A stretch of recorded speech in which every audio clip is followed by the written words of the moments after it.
Wat was die impak van hierdie 90 uur sonnekrag op Oudtshoorn? Hans, ja, die 90 uur, dit was 'n lang 90 uur. Die besighede het ongelooflik skade gelei. Dit is in produktiewe tyd gewees, alhoewel dit Saterdagoggend 3 uur begin het, Sondag en toe nou die Maandag. So daar's regtig groot besighede wat met 250 plus werkers gesit het wat hulle nie meer kan werk nie. En dan die impak op diesel wat mense gehad het om krag op te wek op klein besighede is enorm. En daai geld sal nooit weer, dis weg van die bottom line af. So dit affekteer die klein besighede en die besighede affekteer dit ongelooflik. En dan toerisme ook, want ek bedoel jy wil nie graag 'n gastehuis boek en dan is daar nie krag of warm water om vir jou om te stort nie. So dit en dan die publiek, ons gemeenskap is ongelooflik geraak, want almal koop hulle kos vir 'n week en dan raak die kos sleg. So die skade wat gelei is daar is dalk relatief kleiner as in randwaarde, maar in persoonlike waarde is dit bitter baie om vir 'n familie weer te gaan kos koop volgende week. En jy het nie kos vir die week om dan nou vir iemand vir hulle te gee nie. So dis die impak wat groot was. Saam met dit die donkerte en die infrastruktuur wat beskadig is en vandalisme wat eintlik nie vandalisme nie, opportunistiese koperdiefstal dis miljoene rande se skade wat ons gelei het in Oudtshoorn as gevolg van dit, behalwe vir die ekstra kostes wat besighede gehad het. Want jy kan nou vir jouself dink, as dit donker is, dan kan almal enigiets aanvang wat jy kan doen. So die skade, die groot skade lê by die infrastruktuur wat beskadig is en koperdiefstal wat gebeur het. Vir jou wat in die sekuriteitsbedryf is, het eerstehands kennis daarvan natuurlik. Dit waar die gewone man op straat nie noodwendig bewus is daarvan nie. Ja, die sekuriteitsmaatskappy en die polisie in Oudtshoorn het baie nou saamgewerk en ons het ekstra voertuie ontplooi, almal van ons, en hulle het redelik die areas gedek, maar ons kon nie al die areas dek om dit te verhoed nie. So daar het nog steeds baie diefstal plaasgevind van infrastruktuur wat dodelik noodsaaklik is. Ja. Is daar instansies wat, jy het nou gepraat van jy het goed saamgewerk met die polisie, is daar instansies wat jy wil soort van dankie sê vir wat regtig over and above prestasie gelewer het in hierdie tyd? Ja, ek dink die sekuriteitsmaatskappye, hulle het regtig baie ekstra tyd en moeite en infrastruktuur ingesit om dit te skep.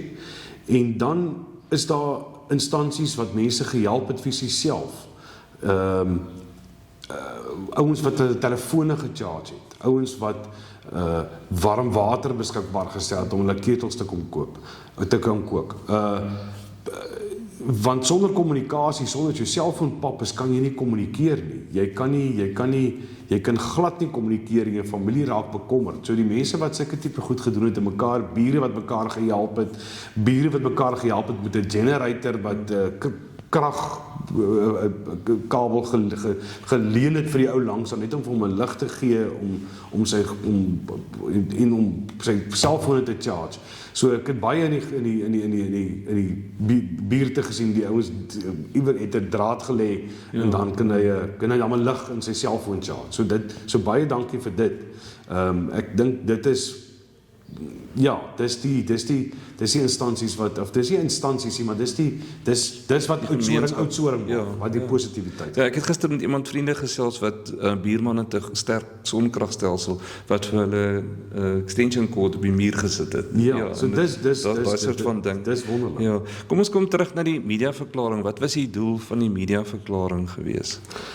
Ons die doel van die mediaverklaring is dat dis 'n baie ernstige probleem wat ons tans het, is die netwerk van Eskom.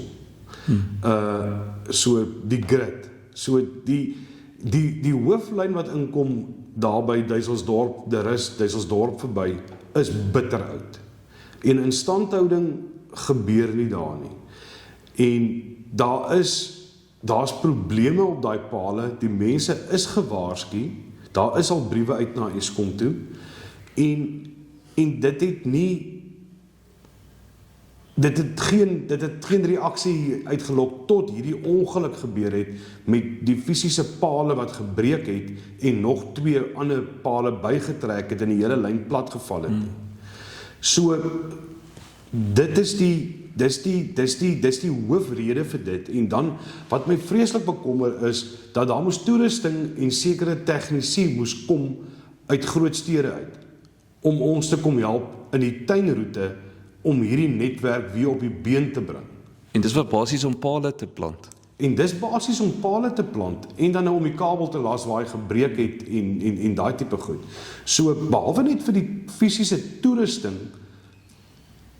tegnisie wat op site was, moes ook ingebring geword het, vir bystand, want die 11.000 volt lyn is regtig, dis gevaarlik om daai werk te doen, dis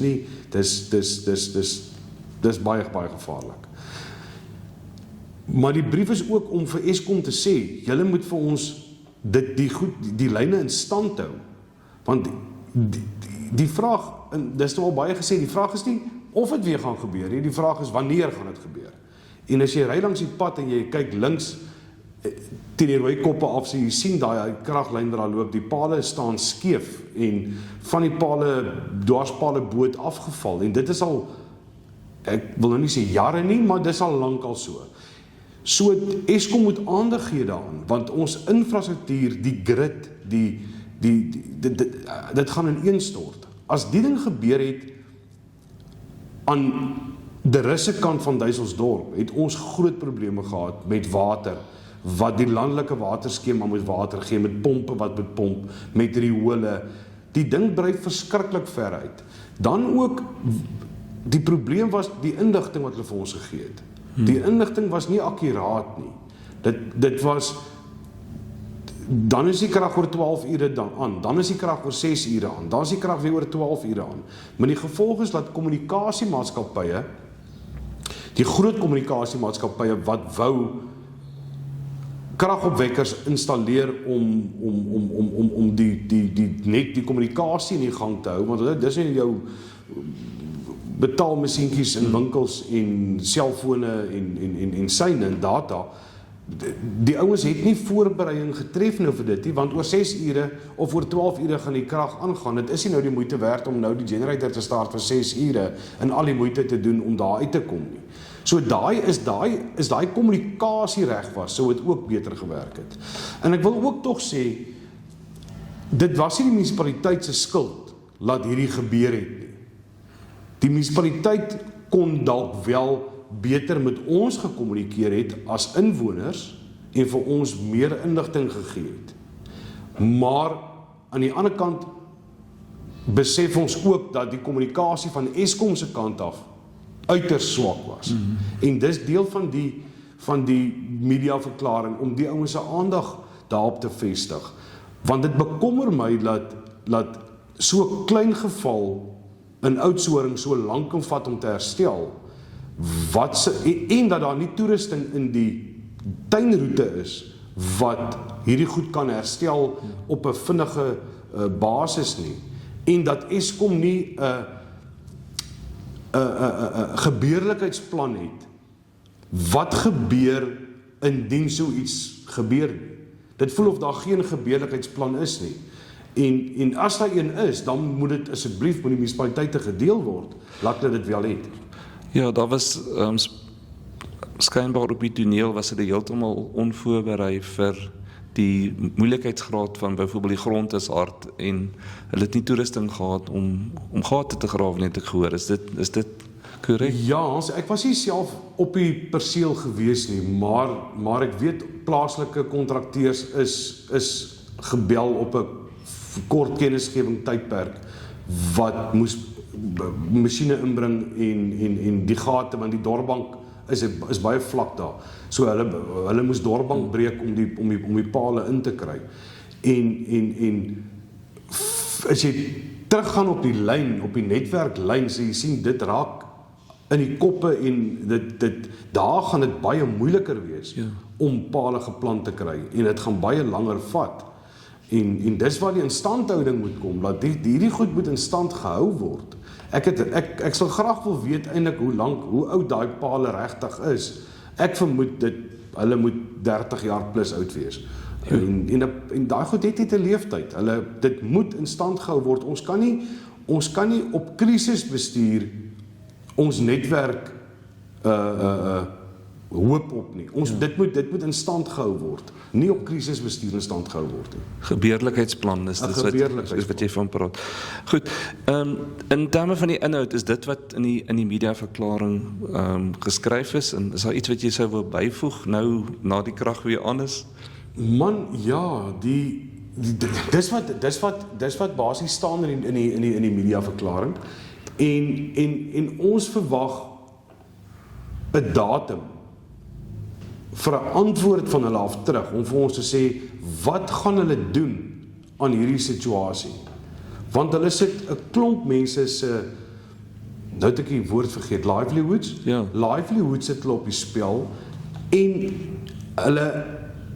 hulle besef nie die impak, dink ek, wat kan gebeur, wat se rampe kan ontstaan as gevolg van dit nie. Die munisipaliteit het gereageer so gou as moontlik die maandag en hulle het 'n vrotvleis verwyderingsstelsel beskikbaar gestel, wat ek vir hulle baie dankie voor wil sê, om vir mense te sê, bel ons beheerkamer, ons stuur 'n bakkie om jou vrotvleis te kom haal en dit dan te gaan begrawe waar hulle die nodige sonering het om dit te kan doen, waar hulle kan ontslaa raak van dit, sodat daai vleis uit die stelsel kan uitkom, want dit kan vreeslike epidemies veroorsaak as mense daai voedsel sal inneem of diere dit sal inneem. En dit strek baie verder. Dis regtig, dis 'n groot krisis wat Eskom vir ons kon help bestuur het. Ja, so as jy mense in die toekoms dink, wat sal 'n best case scenario, wat hoop jy kom hier uit? Hans, ek hoop hier uitkom dat Eskom sal sien, o genade, ons gaan moet stelselmatig begin om die netwerk in stand te hou. Behalwe nou nog die uitbrei wat ons almal van praat, die instandhouding van dit wat daar is, moet gebeur. En die tuinroete is 'n groot area en ek vermoed dit gebeur oor die hele tuinroete. So ek sal graag wil sien dat die lyne moet geïnspekteer word gereeld. En probleme moet aangespreek word voor dit 'n probleem raak vir die gemeenskap. So dis wat ek graag wil sien. En dat daar toerusting in die tuinroete beskikbaar is om hierdie goed so gou as moontlik reg te maak en dat die kommunikasiekanale oop is om oop kaarte met die kliënte, met die munisipaliteit oop kaarte te speel, sodat ons kan weet wat aangaan en beplan daarvolgens. Want jy sit nou en dink, nee, oor 6 ure, weet wat, ek gaan nou nie, my yskas is fine, ok, nee, nog 12 ure, ok, genade, gaan ek het maak, kom ons los hom eers, en dan na is daar 'n probleem. So laat die gemeenskap kan beplan, laat die munisipaliteit kan beplan, en laat ons disaster management, dat daai mense die vermoë kan hê, deur Eskom se kommunikasie om dit te kan bestuur. Maar baie dankie, Aubrey. Baie dankie Hans, dit was heerlik geweest.